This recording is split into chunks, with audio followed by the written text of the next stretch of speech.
আমাদের কাছে সবচাইতে জরুরি ফ্যাসিবাদ বিরোধী জাতীয় ঐক্যকে ধরে রাখা এবং ফ্যাসিবাদ বিরোধী যে জাতীয় ঐক্য সৃষ্টি হয়েছে জুলাই আগস্ট গণ অভ্যুত্থানের মধ্য দিয়ে সেই জাতীয় ঐক্যকে গণ ঐক্যে রূপান্তরিত করে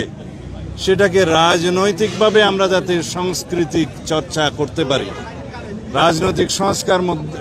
রাজনৈতিক সংস্কৃতির মধ্যে নিয়ে আসতে পারি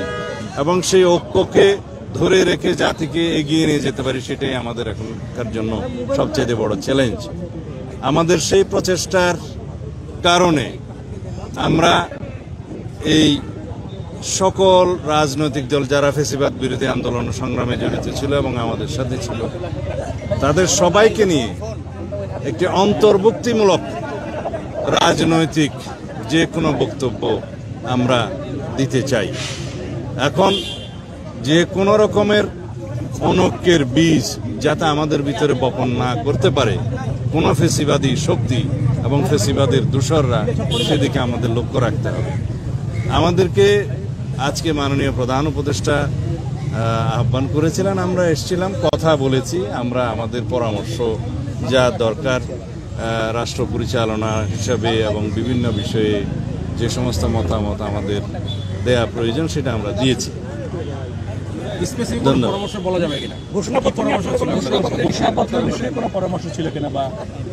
জুলাই গণ অভ্যুত্থান সম্পর্কিত ঘোষণাপত্র নিয়ে কিছু আলোচনা হয়েছে। সব রাজনৈতিক দলের নেতারা তাদের বিভিন্ন পরামর্শমূলক বক্তব্য প্রদান করেছেন।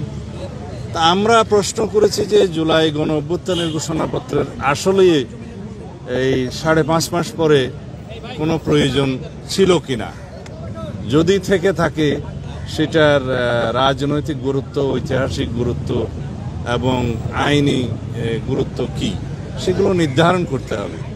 এবং যাতে এই ঘোষণাপত্রকে কেন্দ্র করে ফ্যাসিবাদ বিরোধী যে ঐক্য সৃষ্টি হয়েছে সেখানে কোনো ফাটল সৃষ্টি না হয় সেদিকেও আমাদের লক্ষ্য রাখতে হবে। যদি কোনো রাজনৈতিক দলিল ঐতিহাসিক দলিলে পরিণত হয় সেই দলিলটাকে অবশ্যই আমরা সম্মান করি, কিন্তু সেটা প্রণয়ন করতে যেয়ে যাতে সব সংশ্লিষ্ট সকলকে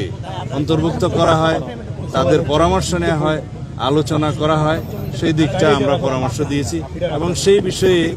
আমি মাননীয় প্রধান উপদেষ্টা এবং এই অন্তর্বর্তীকালীন সংশ্লিষ্ট সকল উপদেষ্টাকে অনুরোধ করেছি সেই বিষয়ে যেন আপনারা নজর রাখেন এবং সেই হিসাবে পদক্ষেপ নেন, যাতে জাতীয় ঐক্যের মধ্যে কোনো রকমের ফাটল সৃষ্টি না হয়, আমাদের মধ্যে যাতে কোনো রকমের বিভ্রান্ত সৃষ্টি না হয়, সেইগুলো আলাপ